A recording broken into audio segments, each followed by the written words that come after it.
누가복음 2장 하나님의 말씀입니다. 모세의 법대로 정결 예식의 날이 참에 아기를 데리고 예루살렘에 올라가니 이는 주의 율법에 쓴 바 첫 해 처음 난 남자마다 주의 거룩한 자라 하리라 한 대로 아기를 주께 드리고 또 주의 율법에 말씀하신 대로 산 비둘기 한 쌍이나 혹은 어린 집 비둘기 둘로 제사하려 함이더라.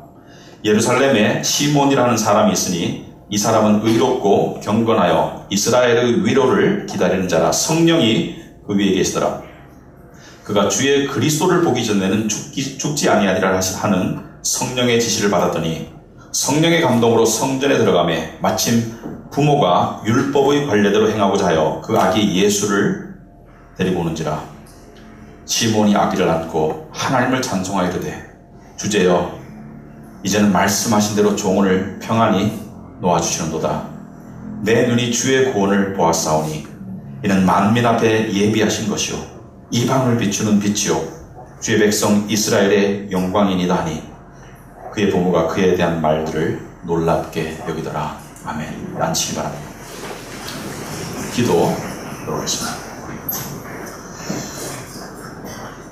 하나님 아버지, 오늘 또 뜻깊은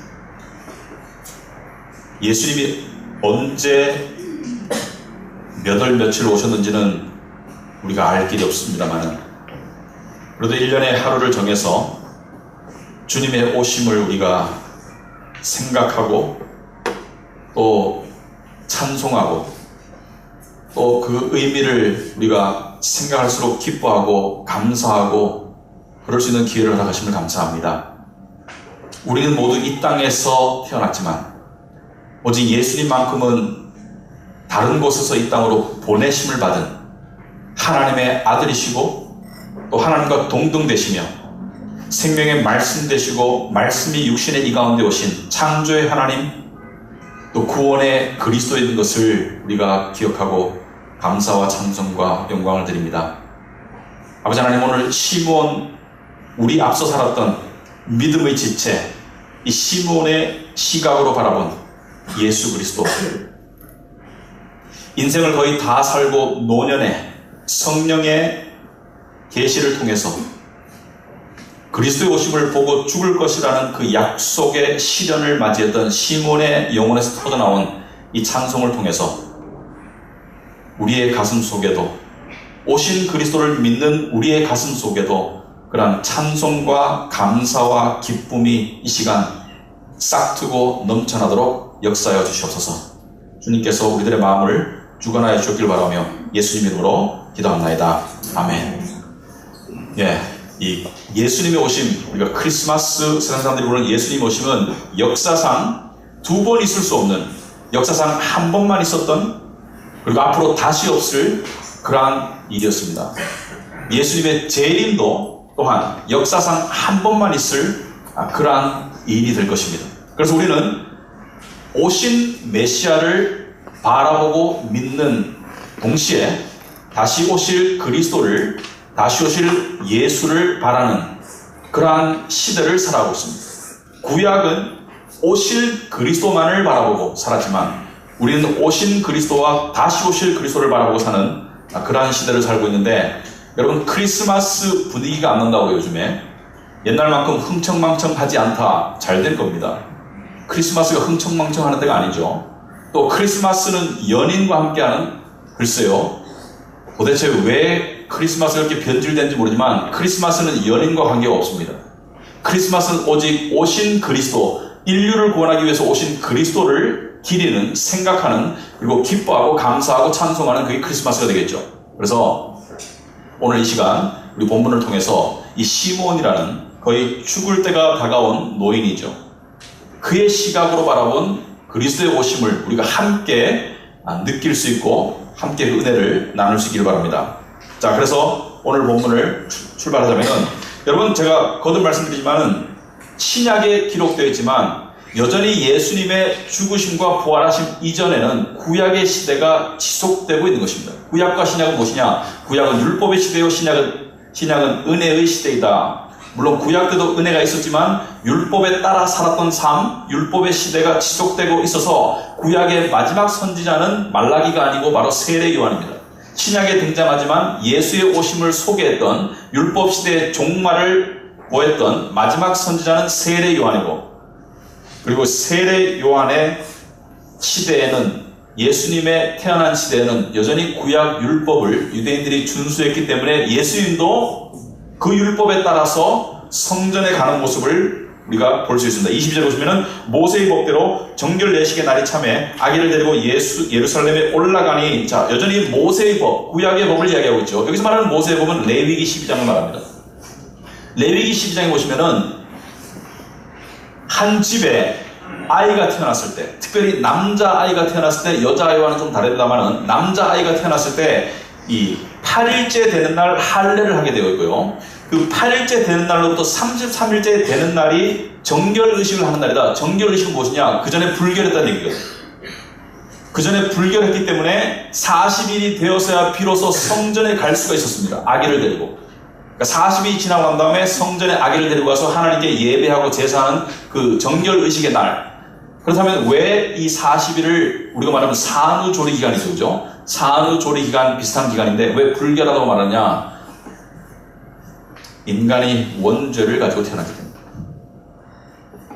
원죄를 가지고, 아기가 뭔 잘못이 있습니까? 하지만 아담과 하와 이후에 원죄를 가지고 태어난 인간이기 때문에 40일이 지난 후에 정결의식을 하러 하나님의 예배당에 가서 제사를 지내는데, 예수님의 부모인 요셉과 마리아는 지금 베들레헴에 있다가 간 것으로 추정됩니다. 왜? 나사렛 고향으로 다시 돌아오기에는 상당한 시간이 걸리기 때문에 40일 동안 베들레헴에 머물다가 지금 예루살렘에 간 것이죠. 예루살렘은 베들레헴에서 약 10km밖에 떨어지지 않았기 때문에 거기에 간 것이죠. 갔는데 23절 보니까 이는 주의 율법에 쓴 바 첫 해 처음 난 남자, 그러니까 처음 태어났는데 남자 아기면 또 특별한 의미가 있다고 구약은 이야기합니다. 처음 태어난 남자아이는, 성경은 남녀를 차별하진 않지만 남녀를 구별할 때가 있습니다. 처음 태어난 남자아이는 여호와의 것이다. 그래서 구별해서 여호와께 드리는, 그러니까 지금 예수의 탄생, 예수의 부모님 입장에서는 지금 아이가 태어났기 때문에 정결의식을 행하는 의미와 동시에 지금 첫 아이고 첫 아들이기 때문에 하나님께 드리는, 여호와께 드리는 그런 의식을 하러 가는데, 24절에 보니까 주의 율법에 말씀하신 대로 산비둘기 한 쌍이나 혹은 어린 집비둘기 둘로 제사하려 하더라. 구약의 율법에 따르면 여전히, 여러분, 아이가 태어나면 정결의식을 할 때 어린 양을 바치는 게 원래 통상적인 것입니다. 어린 양을 데려다가 하나님께 바치고 제사하면서 이 정결의식을 치르는데, 집이 가난할 경우에는, 어린 양을 살 수가 없을 경우에는 집비둘기나 산비둘기 훨씬 더 싼 저렴한 그 예물을 가지고 예배를 드린다. 자, 요셉과 마리아는 가난한 집안 출신임을 알 수가 있죠. 자, 그런데 바로 이 순간에 성전에서 하나님께서 예비하신 한 노인이 등장합니다. 시몬이라는 노인이. 이름이 시몬이에요. 25절 보면 예루살렘에 시몬이라는 사람이 있어요. 여러분 상상해 보시면은 예수님의 부모들이 예루살렘 성전에 정결의식을 하러 아기 예수를 안고, 40일 된 아기 예수를 안고 올라가는데 거기에 시몬이라는 사람이 있다가, 이 사람은 의롭고 경건하여 이스라엘의 위로를 기다리는 자라. 성령이 그 위에 계시더라. 그가 주의 그리스도를 보기 전에는 죽지 아니하려 하는 성령의 지시를 받았더니, 이 사람은 아주 특별한 선택을 받은 사람이에요. 그러니까 성령께서 네가 죽기 전에 그리스도의 오심을 보고 죽을 것이다. 여러분, 이게 그냥 이해해서는 안 됩니다. 그리스도의 오심을 이스라엘 사람들은 수천 년을 기다렸고요. 특별히 말라기 구약 마지막과 신약 사이에는 450년간의 하나님의 철저한 침묵과 선지자도 없었고 말씀도 없는 침묵 가운데, 로마의 압제 속에서 고통 가운데 신음하면서 그리스도가 오실 것이다, 그리스도가 오실 것이다. 수많은 경건한 유대인들이 그리스도를 기다렸는데, 지금 시몬에게 성령께서 말씀하시기를 너는 죽기 전에 그리스도를 보고 죽을 것이다 라는 것을 이야기하신 거예요. 그러니까 상당히 특별한 계시입니다. 시몬의 입장에서, 유대인의 입장에서. 여러분, 시몬은요 여기밖에 안 나와요. 제가 봐서는 바리새인도 아니고 제사장도 아니고 서기관도 아닙니다. 그러니까 세상적으로 별 볼 일 없는 사람이에요. 근데 공교롭게도 예수님의 오심을 알아본, 예수님의 오심에 초대된, 예수님이 아기였을 때 그를 알아본, 그가 그리스도인 줄 알아본 모든 사람들은 목자, 사회 경제적으로 하층민이었고요. 시몬, 요즘 말로 말하면 이 독거 노인입니다. 그리고 또 그 뒤에 나는 안나라는 여인이 또 나오거든요. 오늘 보면 안 나오지만 안나는 결혼한 지 7년 만에 과부가 된, 그래서 평생을 과부로 살았던, 기도하며 살았던 84살의 노인입니다. 그러니까 말하자면은 세상적으로 요즘 말로 말하면은 독거노인 빈곤층에게 예수님께서 나타나신 거예요. 여러분, 하나님께서는요, 세상적으로 대단한 사람을 들었으기보다는 세상적으로 별 볼 일 없는 사람을 들었을 때가 참 많다는 것을 알 수 있습니다. 그렇다고 해가지고 여러분이 일부러 노숙자가 될 필요는 없습니다. 여러분이 마음이 겸손하면 돼요.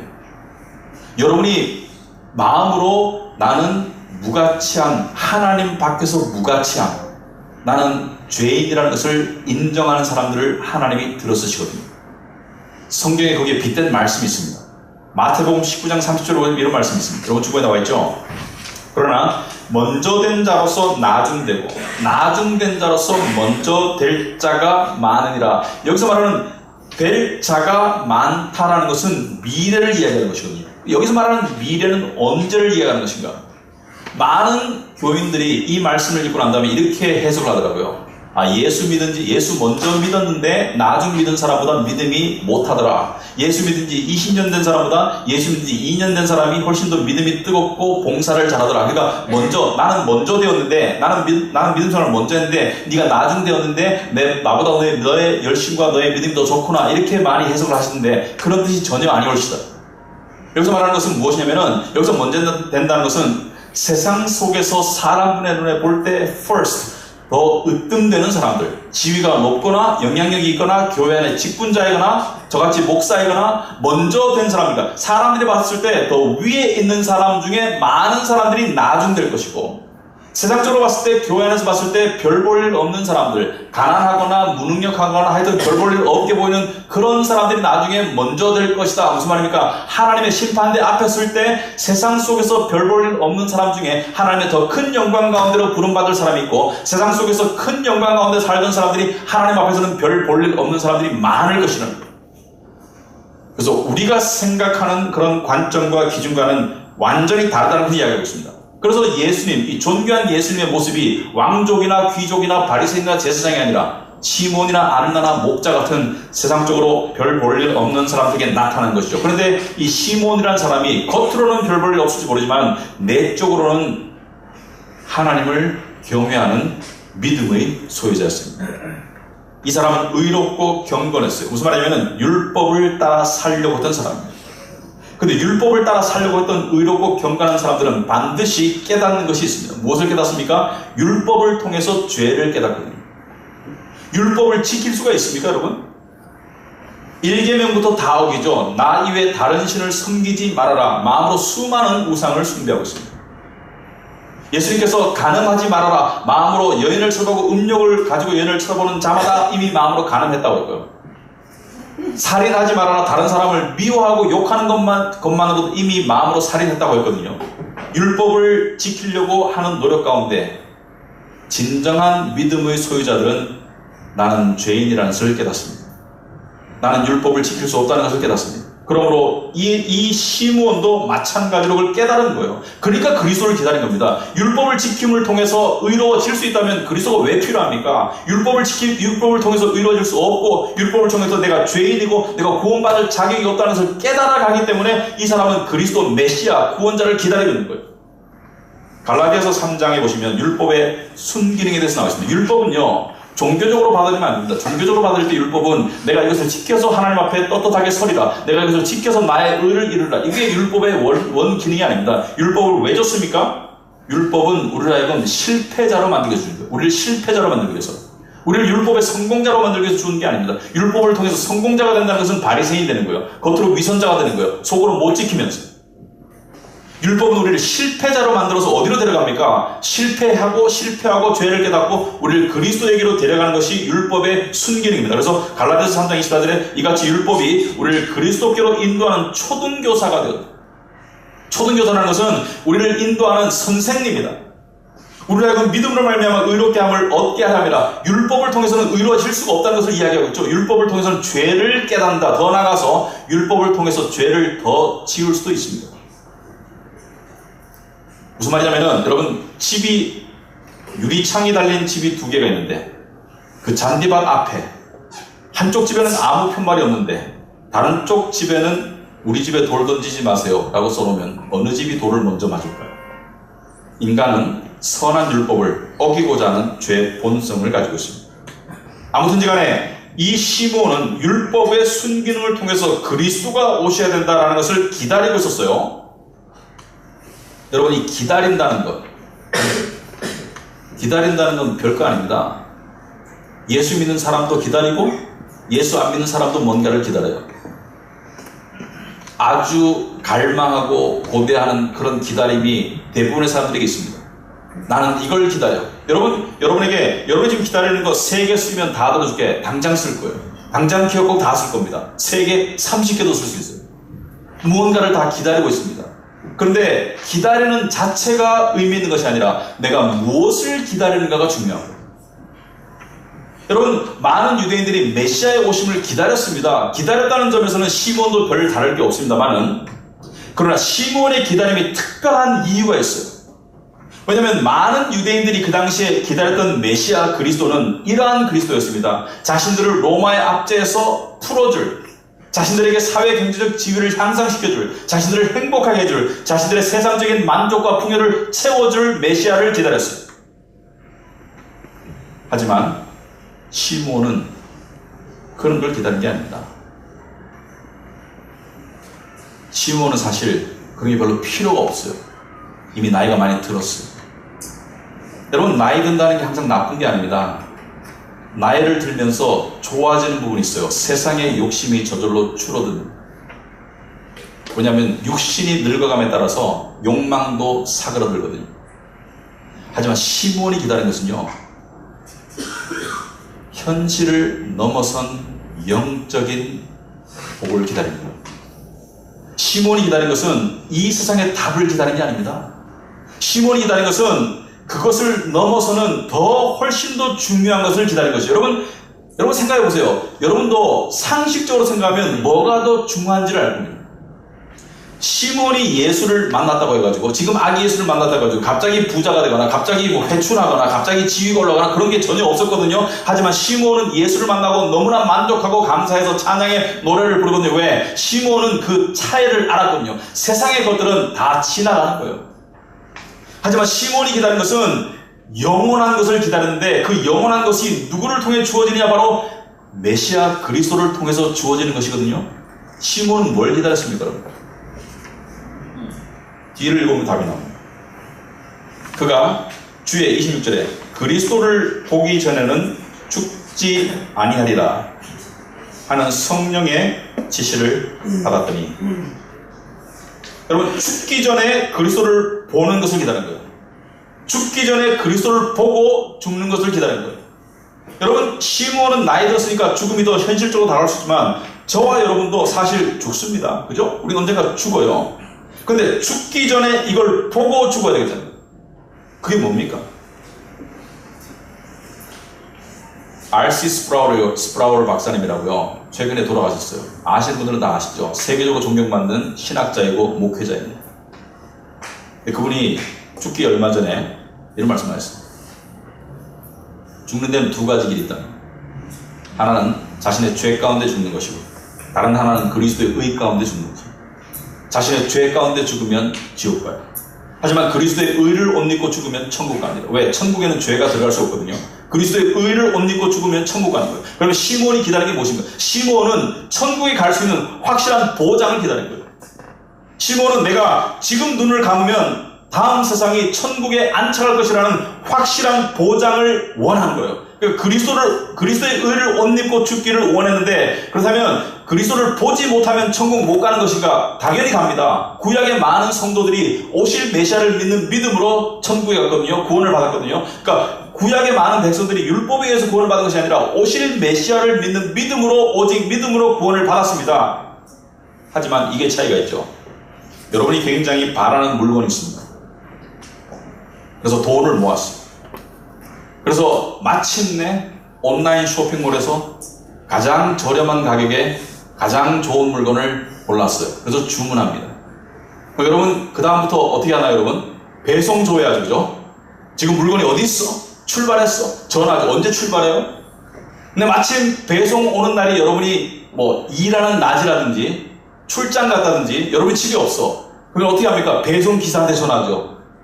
어디쯤 오세요? 그 물건 택배함에 꼭 넣어주시고, 또는 제가 지정한 곳에 꼭 내버려 두세요. 그리고 설레는 마음으로 그 물건을 가지고 포장지를 뜯어봅니다만, 그때 심정 여러분 생각해 보세요. 배송 중일 때 올 걸 압니까 모릅니까? 알죠, 당연히. 알죠. 집에 도착했다는 메시지 받으면 집에 왔는 줄 압니다만은 그걸 직접 뜯어보고 만지는 것과는 완전히 다르죠. 시므온은 그걸 말하는 거예요. 나는 구원을 만졌다, 보았다, 구원을 느꼈다. 그래서 나는 이제 죽어도 여한이 없다. 이제 편안히 눈을 감을 수 있다. 이제 하나님께서 나를 편안히 갈 수 있도록 만들어준다는 거죠. 조금의 의심과 조금의 불안 없이 편안하게 갈 수 있다는 것을 말하는 것이죠. 여러분, 인간에게요, 가장 커다란 축복은 죽을 때입니다. 죽음이 가장 커다란 축복이라는 것이 아니라 죽을 때 내가 어디로 가는지 확신하는 것 이상의 축복은 없습니다. 안 죽어봐서 모르죠? 중환자실에 안 넣어봐서 모르죠? 실감이 안 나. 저도 실감이 안 납니다.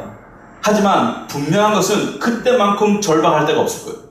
그때만큼 모든 것이 의미를 상실할 데가 없을 것입니다. 그때 뭐가 의미가 있습니까?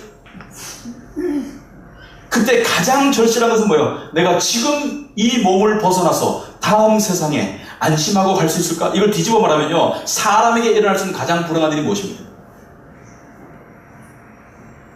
암입니까? 전쟁입니까? 성폭행입니까? 사람에게 일어날 수 있는 가장 불행한 일은요, 예수 모르고 죽는 거예요. 여러분, 예수를 안다면 여러분에게 이미 불행한 일은 일어나지 않습니다. 이미 예수를 안다면 여러분은 불행한 일이 일어나지 않고 여러분을 기다리고 있는 것은 가장 복된 순간만이 여러분을 기다리고 있습니다. 이게 바로 예수님 때문에. 그러므로 시므온은요, 이걸 알았기 때문에 세상의 것을 기다린 게 아닙니다. 시므온은 그리스도를 기다린 거예요. 근데 신앙생활에 이게 상당히 중요합니다. 왜냐하면은 이제 책에도 소개됐지만 제가 한번 얘기하겠습니다만, 12세기에 프랑스에 이 버나드라는 신학자가 있었어요. 이 사람이 책은 아니고 이 소논문 비슷한 것인데, 하나님의 사랑에 관하여, On the Love of God, 하나님의 사랑에 관하여라는 소치자를 썼는데, 이 사람의 이 통찰력이 대단합니다. 이 사람이 사랑을 4단계로 구별하거든요. 처음 단계는 뭐냐? 처음 단계는 자연적인 사랑, 일반적인 사람들도 할 수 있는 사랑, 바로 자기를 위해서 자기를 사랑하는 사랑. 자기 때문에 자기를 사랑하는 사람. 인간은 원래 본능적으로 이기적이고 자기 중심적이기 때문에 자기를 위해서 자기를 사랑하는 사람. 심지어 남에게 배려를 하기도 하고 남에게 친절을 베풀기도 하고 남에게 도움을 주기도 하지만 여전히 내가 존경받고 싶어서, 여러분, 남에게 이렇게 이 밥을 한번 사줄 때 이런 동기도 있을 수 있죠. 내가 사주면 다음에 저놈이 사겠지. 이건 누굴 위해 밥을 사는 겁니까? 네? 엄밀히 말하면 누굴 위해 밥을 사는 겁니까? 여러분, 겸손한 척 하는 사람이 많죠. 왜? 더 존경받으려고. 내가 겸손한 척해도 저 사람 겸손한 사람이라는 칭찬과 존경을 받고. 누굴 위한 겸손입니까? 여러분, 생각해보세요. 겉으로 하는 행위가 중요한 게 아닙니다. 속의 내면의 동기를 들어보면 인간의 본능적인 원래의 행동은 겉으로는 남을 위하는 것처럼 보일지라도 속을 깊이 들어가면 하나님의 영광을 구하든지 아니면 자기의 영광을 구하든지 둘 중에 하나예요. 하나님의 영광을 구하는 게 상당히 희박하기 때문에 대부분의 경우는 자기의 영광을 구하고 있고, 예수 믿지 않는 사람은 100% 자기의 영광을 구하고 있습니다. 어느 나라에 왕이 있었어요. 농부가 있었습니다. 농부가 농사를 짓다 보니까 호박 농사를 지었는데 호박이 막 바위 덩어리만 호박이 나왔어요. 농부가 생각합니다. 왕에게 밤낮으로, 이 왕이 선한 왕이었거든요. 밤낮으로 백성을 보살피는 이 왕에게 이 호박을 선물한다면 왕이 먹고 건강을 더 찾을 수 있다면 얼마나 좋을까. 호박을 술에 싣고 갑니다. 왕에게 가가지고, 왕이시여, 제가 농사를 지었는데 이렇게 큰 호박은 본 적이 없습니다. 당신께 이 호박을 드리고 싶습니다. 왜 가져왔니? 왕이 물어요. 당신이 우리를 위해서 밤낮으로 고생하시는데 이걸 드시고 좀 건강과 기력을 회복했으면 좋겠습니다. 왕이 호박을 흡족한 마음으로 받고 난 다음에 왕이 말합니다. 쟤한테 그 옆에 있는 내 땅도 줘라. 그래서 제가 농사 짓도록 하거라. 생각지도 않은 선물을 받고 가는 거예요. 근데 이 소식을 들은 어떤 한 사람이 말을 키우고 있었어요. 호박과 말은 가치가 다르죠. 말은 엄청나게 비싼 거지 않습니까? 그 중에 최고의 말을 왕이 가져갑니다. 최고의 말. 그래서 왕이시여, 제가 가지고 있는 보살피는 말 중에 최고의 말이니까 당신이 다시옵소서. 왕이 말을 받고 아무 대꾸를 안 하고, 그래 잘 받을게, 아무 대꾸를 안 해요. 이 사람이 가만히 있다가, 왕이시여, 왜 아무 말씀이 없사옵나이까? 왕이 묻습니다. 내가 무슨 말을 해야 되는데, 아니 호박 가져왔는데, 땅을 줬는데, 저는 말을 가져왔는데 왜 말씀이 없습니까? 왕이 말합니다. 호박을 가져온 사람은 나를 위해서 가져왔지만 너는 너를 위해서 말을 가져온 거니. 이게 인간의 본능적인 자기 사랑입니다. 이게 첫 번째 단계라고 권하던 이야기예요. 두 번째 단계는 뭐냐? 두 번째 단계는 신앙이 있어야 돼요. 두 번째 단계는 뭐냐? 자기를 위해서 하나님을 사랑하는 단계예요. 무슨 말이냐면은 하나님으로부터 주어지는 축복, 응답을 위해서 하나님을 찾고 사랑하는 단계. 하나님이 나의 삶을 보살피시고 나의 소원을 들어주시고 나의 길을 인도하시기 때문에 하나님을 사랑하는 단계. 이 단계가 나쁜 단계는 아닙니다. 이 단계는 신앙의 단계이기 때문에 복된 단계이긴 하나 여전히 자기를 위해서 하나님을 사랑하는 거예요. 그러니까 이 단계에서는 조심해야 되죠. 왜냐하면 이 단계에서 하나님이 자기를 실망시키면 하나님을 안 찾습니다. 하나님을 예배하기를 원하지 않습니다. 하나님을 사랑하지 않습니다. 왜? 하나님이 나한테 해준 게 없다고 생각하기 때문에. 많은 신앙인들이 이 단계에서 머물고 있어요. 그리고 많은 신앙인들이 이 단계에서 다음 단계로 못 나갑니다. 하나님을 사랑하지만, 하나님을 찾지만, 하나님을 예배하지만 여전히 마음의 중심 속에는 하나님이 나에게 좋은 것을 주시겠지, 하나님이 나에게 좋은 것을 주셔야지, 이런 기대치 때문에 하나님을 사랑하는 거예요. 물론 신앙의 처음에는 그게 필요합니다. 하나님께서 응답하시고 좋은 것 주시고 하나님께서 당신을 그런 식으로 나타내시지만 신앙이 조금 지나면 하나님이 응답 안 하세요. 자기가 원하는 대로. 여러분 경험해 봤습니까? 신앙이 연륜이 깊어질수록 하나님이 자기가 원하는 기도대로 초신자일 때는 잘 들어주시던 것을 신앙이 깊어갈수록 잘 안 들어주십니다. 왜냐하면 하나님은 미워서가 아니에요. 하나님은 그 사랑이 더 성화되고 승화되기를 원하는 거예요. 어떻게 숙성되기를 원해요. 어떻게? 어느 단계로? 바로 하나님 때문에 하나님을 사랑하는 단계로, 그러니까 하나님을 찾는 단계로 하나님께서는 그 사랑을 끌어올리기를 원하는 거예요. 무슨 말이냐면은 그 단계로 가기 위해서는 고난과 고통이 필연적으로 주어져야 됩니다. 고난과 고통을 통해서 그 고난과 고통 속에서 함께 하시는 하나님을 깨우치는 거예요. 그 고난과 고통 속에서 함께 하시는 하나님을 깨우치다 보니까 세상 모든 것보다 하나님이 제일 좋네, 세상 모든 어떤 것보다 하나님이 제일 좋네, 그걸 깨닫는 거예요. 하나님과 함께함이, 하나님과 동행함이, 하나님이 나의 하나님인 것이 가장 복된 일을 깨닫는 거예요. 그러다 보면은 또 고난 속에서 세상을 향한 갈망의 어떤 집착이 줄어들죠. 왜? 세상이 덧없음을 깨닫는 것이죠. 세상이 무의미함을 깨닫는 것이죠. 세상이 결국에는 고통스러운 곳이라는 것을 깨닫게 되는 것이죠. 그러므로 세상에 쏠려있던 나의 모든 관심과 집착이 하나님으로 이동하는 단계가 3단계가 되겠습니다. 이 단계가 하나님 때문에 하나님을 사랑하는 단계예요. 상당히 희박합니다. 시몬은 이 단계를 간절합니다. 시몬은 주를 기다렸지 주의 복을 기다린 게 아닙니다. 세상적인 복을. 시몬은 그리스도를 보고 만족하고 노래를 불렀지 그리스도를 통해서 주어지는 세상적인 부나 명예나 지위를 원한 게 아니에요. 설교와는 관련이 없지만 마지막 단계가 궁금하실 것 같아서 짧게 소개하겠습니다. 버나드가 말하는 마지막 단계는 이것입니다. 두 번째 단계는 자기 때문에 하나님을 사랑하면, 마지막 단계는 하나님 때문에 자기를 사랑하는 단계입니다. 이 단계의 사랑은 짧게 설명드리자면은 자기를 이기적으로 사랑해서 사랑한 것이 아니라 사실은 자기를 깨우치고 가다 보니까 자기 안에 죄성, 자기 안에 망가짐, 자기 안에 사랑받을 구석이 없음을 알고 자기를 사랑할 수 없는데 그럼에도 불구하고 하나님이 나를 이처럼 사랑하시는 것을 깨우치기 때문에 나를 사랑할 수 있는 그런 단계입니다. 아주 차원이 다른 단계예요. 버나드의 말에 의하면 이 단계에 이르는 사람은 거의 없습니다. 그 단계에 들어갔다 손치더라도 머무는 사람은 아주 희박하다고 합니다. 많은 사람에게 이론적으로나 존재하는 단계에 불과하다고 합니다. 여러분, 본능적으로 자기를 이기적으로 사랑하다가 어느 정도 신앙생활하다 보면 자기를 사랑할 수 없음의 문제에 부딪힐 때 있죠. 아, 정말 나는 망가졌구나. 나는 죄인이구나. 나는 하나님께 사랑받을 자격이 없구나. 그럼에도 불구하고 하나님의 사랑에 감동되어서 자기를 받아들일 수 있는 단계가 자기를 사랑하는 네 번째 단계라고 합니다. 이 단계는 하나님을 사랑하는 단계를 넘어서는 단계라고 해요. 아무튼지 간에 우리는 신앙생활을 하는데 하나님으로부터 주어지는 선물을 바라는 것이 나쁜 것은 아니지만 거기에 머물도록 하나님이 하시지 않습니다. 예를 들어서 어느 아버지가 출장을 자주 갔어요. 근데 올 때마다 아들이 아버지를 기다립니다. 왜? 아버지가 항상 선물을 사왔거든요. 근데 아버지의 발소리만 들으면 아들은 가슴이 두근두근 거려요. 흥분하고 아버지에게 막 달려갑니다. 왜? 아버지 손에 들리는 선물거리가 뭘까? 이번엔 뭘 사오셨을까? 그래서 아버지를 보면 늘 반가워요. 아버지를 보면 늘 아버지 안에 안기고 반갑고, 아버지 오셔서 와서 반가워요. 아버지 사랑해요. 이 말이 저절로, 아버지 사랑해요까지 말이 저절로 나와. 근데 어느 날 아버지가 바빠서 아빠가 선물을 못 사왔어요. 아들은 여전히 아빠의 발소리를 듣고 아빠에게로 달려가다가 멈춥니다.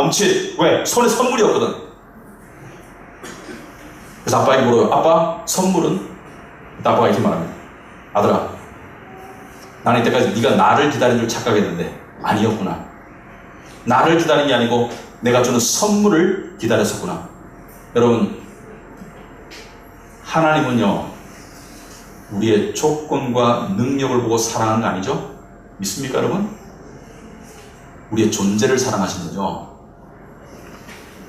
내가 능력이 있건 없건, 내가 성취를 하건 못하건, 세상이 주는 인정은 우리의 조건과 능력이죠. 여러분, 세상이 주는 인정은 허무한 거예요. 세상은 여러분의 존재를 인정하는 게 아닙니다. 여러분의 외모나 여러분의 능력과 성취를 인정하는 것이죠. 실험해보세요.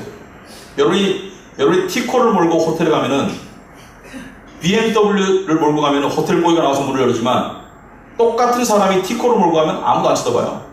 왜? 여러분의 능력을 인정하는 것이죠. 여러분이 명품 옷을 입고 명품관에 가면 사람들이 줄줄 따라붙겠지만 사라고. 여러분이 청바지 입고 티셔츠 입고 명품관 가보세요. 아무도 안 쳐다봅니다. 왜? 구매력이 없기 때문에. 허무한 것이죠. 돈이 많을 때는 사람들이 붙다가 망하면 사람들이 다 떠나잖아요. 세상의 인정은 허무한 거예요. 하지만 하나님은 우리를 인정하는 거예요. 우리를 있는 모습 그대로 받아주는 거예요. 그 하나님께서 이렇게 말하는 것입니다. 너도 나를 사랑할래? 나로부터 주어지는 조건과 내가 주는 축복이 아니라 너도 나 때문에 나를 사랑하지 않을래? 이게 순수한 사랑입니다. 외양간에 서가 없고 무화과나무에 열매가 없고 곡식이 없을지라도, 양떼가 우리에 없을지라도 하나님을 하나님 때문에 사랑하는 것, 하나님이 사랑받으실 만하기 때문에 사랑하는 것, 이것을 하나님이 원하시는데 시므온은 그것을 깨달은 사람이에요. 그리스도를 기다린 사람이에요. 29절 주제요, 하나님이여 이제는 말씀하신 대로 종을 평안히 놓아주시는도다. 이제 평안히 눈을 감을 수 있겠사옵나이다. 왜? 3절에 내 눈이 주의 구원을 보았사오니, 내 눈이 주의 구원을 보았사오니 이는 만민 앞에 예비하신 것이요 이방을 비추는 빛이라. 여러분, 이게 진리입니다. 대부분의 유대인들은 여호와 하나님은 유대인의 하나님이라고 생각하지 이방인과는 관계없다고 생각하지만, 이 사람은 진리를 깨달았기 때문에 아브라함처럼 진리를 깨달았어요. 아브라함이 하신 약속이 무엇입니까? 너의 씨를 통해서, 너의 자손을 통해서 만국이, 열방이 구원을 얻을 것이다. 처음부터 하나님은 열방을 구원하신 거예요. 유대인만이 아니고 이 시므온도 동일한 믿음으로 그것을 깨달은 거예요. 주의 백성 이스라엘의 영광이다. 왜 이스라엘의 영광입니까? 많은 열국을 위한, 온 열방을 위한 구원의 메시아이지만 이스라엘의 혈통을 통해서 나왔기 때문에, 유대인의 혈통을 통해서 나왔기 때문에 이스라엘의 영광이라는 것이죠. 여러분 예수를 시몬처럼 육신의 눈으로 보지는 못했습니다만, 여러분이 예수를 믿는다면 여러분은 예수를 보았어야 됩니다. 예수를 믿음의 눈으로 보았어야 됩니다. 마음의 영의 눈으로 보았어야 되는 거예요. 그것은 무엇이냐? 말씀이신 예수님을 깨달았으면 여러분 예수님을 영의 눈으로 본 것입니다.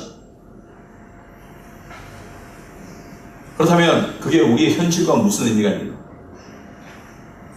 여러분, 시몬의 삶이 어땠을까요? 시몬의 삶이 비굴하고 불평하고 자기 자신을 비관했을까요? 아니면 소망과 희망 속에 살았을까요?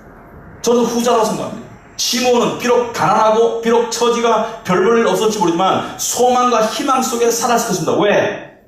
구원의 증거를 볼 것이기 때문에. 여러분이 예수를 믿는다면요, 여러분 무엇을 가지고 있습니까? 요한일서 5장 11절에 또 증거는 이것이니 하나님 우리에게 영생을 주신 것과, 여러분 이게 정말 은혜입니다. 종교는 이렇게 말해요. 신이 너에게 영생을 주실 줄 모른다. 주실지 모른다. 항상 가능성이에요. 네가 열심히 하면, 네가 잘하면 마지막에 신이 너에게 극락과 영생을 줄지 모른다라고 가정 확률적으로 이야기지만 기독교는 그게 아닙니다. 기독교는 하나님 우리에게 영생을 주신 것과 이미 주셨다는 것이죠. 이 생명이 그의 아들 안에 있는 그것이니라. 예수를 말하죠. 아들이 있는 자에게는 생명이 있고 하나님의 아들이 없는 자에게는 생명이 없다. 분명하죠. 예수를 믿으면 영생이 주어진 것이죠. 13절에 내가 하나님의 아들의 이름을 믿는 너희에게 이것을 쓴 것은 너희로 하여금 너희에게 영생이 있음을 알게 하려 하며. 여러분, 여러분에게 영생이 있습니다. 여러분에게 영생이 있습니다. 오늘날 우리는 힘든 시대를 살고 있다고 사람들이 말합니다. 근데 안 힘든 시대는 없었습니다만 오늘날 사람들이 느끼는 힘든 게 뭡니까? 젊은 사람들은 취업이 힘들다고 해요. 직장에 들어가도 직장생활이 너무 힘들다고 해요. 장시간 노동에 미래가 불안하고, 또 평균 수명이 늘어나니까 좋긴 한데 많은 사람들이 노후가 걱정입니다. 왜? 옛날에는 퇴직하고 일 그만두고 약 10년 안에 거의 많은 사람들이 이 세상을 떠났지만 지금 한 30년 정도 살아야 돼요. 현재로서. 앞으로 더 늘어날 수도 있고요. 그러니까 그 기간을 준비해야 되는 부담감이 있습니다. 여러분, 오늘 미세먼지 농도가 어떠던가요? 요즘 매스컴에 잘 안 나오죠? 옛날에는 많이 나왔는데 포기한 것 같습니다. 오늘 나쁨이에요. 요즘에 나쁨 아니면 매우 나쁨입니다. 요즘에 폐암 환자가 많이 생깁니다. 담배 안 피는 여성분들의 암 환자가 많이 생겨요. 원인을 잘 모르시다가는 미세먼지도 일조한다고 그래요. 저는 외국에 친구들이 많습니다. 근데 가끔가다 걔들이 저한테 보내주는 뉴스 기사가 있어요. 외신에 나오는 뉴스 기사. 왜 보내주냐면은 한국 사람들은 이런 뉴스 안 봐? 한국에는 이런 뉴스 안 나와? 왜 이렇게 태평해? 그래서 요번 주에 받은 뉴스 내용이 이것입니다. 중국과 미국이 합의해서 중국 지금 북한 국경 지역에, 길림성 북한 국경 지역에 난민촌을 지금 여러 개 건설하고 있대요.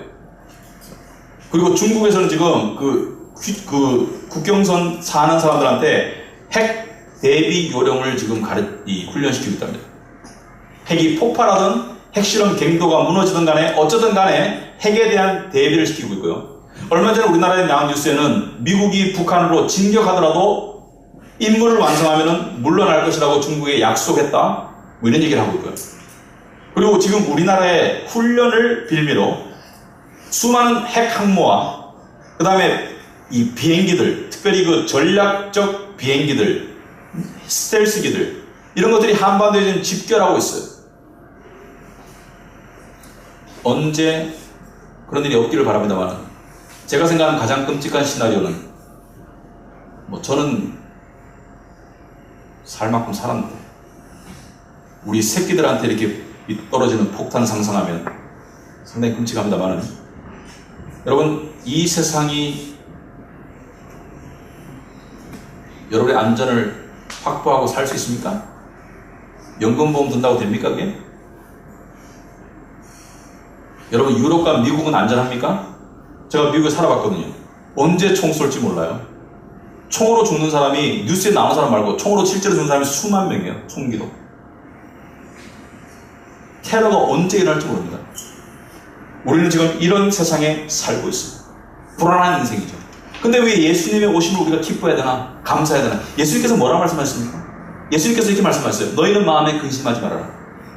너희는 두려워하지 말아라. 이걸요, 영어로 보면 더 재밌어요. 네 마음이 근심하도록 만들지 말아라. 네 마음이 두려워하도록 만들지 말아라. 이렇게 말씀하십니다. 그러면서 이렇게 말씀하셨어요. 하나님을 믿으니 또 나를 믿어라. 예수님은요, 전쟁을 막아주시겠다, 총알이 날아오는데 나만 피하게 하겠다? 교통사고는 나는 안 당하게 하겠다? 경제적 파탄은 나는 자유롭게 하겠다? 이런 약속하신 적은 없습니다. 너를 보살피겠다고 약속하셨어. 예수님께서 이 말씀하셨어요. 내가 아버지께로 가는데 가서 너희가 거할 처소를 예비하면 다시 너희 데리러 올게. 이 약속입니다. 꼭 데리러 올게. 너희를 고아와 같이 버려두지 않을게. 이 세상에서 외롭고 불안하고 불안전한 삶을 사는 너희를 꼭 데리러 올게. 그래서 내가 너에게 주는 평안을 받아. 내가 너에게 주는 것은 세상이 주는 것과 같지 않아. 내가 주는 평안은 세상의 어떠한 위험과 어떠한 고통과 어떠한 상상을 초월하는 시나리오도 이길 수 있는 그런 평안이야. 왜? 이 세상에서 너에게 어떤 일이 일어날지라도 너는 내 손 안에 있어. 내가 너를 눈동자같이 지킬 거야. 그리고 너를 반드시 나 있는 곳에 데리고 갈 거야. 이 말씀을 들은 우리는 무슨 소망으로 살아야 되겠습니까? 오실 그분을 기다리는 소망을 가지고 살아야 되겠습니다. 우리는 시몬의 믿음을 본받아야 되겠습니다. 오신 메시아를 기다렸던 시몬처럼 우리도 신앙의 열륜이 깊어질수록 나이가 들어갈수록 우리를 데리러 오실 우리 목자 되시는 주님을 기다려야 되겠습니다. 그 주님을 기다리는 신앙만이 여러분에게 참다운 평강과 참다운 기쁨을 줄 수 있을 것입니다. 크리스마스는 그 희망이 우리에게 이 땅에 처음으로 도착한 날입니다. 그 도착하신 희망을 우리는 이미 알아버렸어요. 우리는 이미 믿어버렸어요. 그리고 더 큰 희망이 우리에게 남아있습니다. 조나단 에드워드의 말에 빌자면 여러분이 그리스도인이라면 여러분에게 모든 좋은 일들은 이미 일어났습니다. 하나님의 자녀가 되었고 영생을 얻었고 구원의 확신이 주어졌고 천국 시민권이 주어졌고 그분이 다시 오실 약속이 주어졌습니다만 The best is yet to come.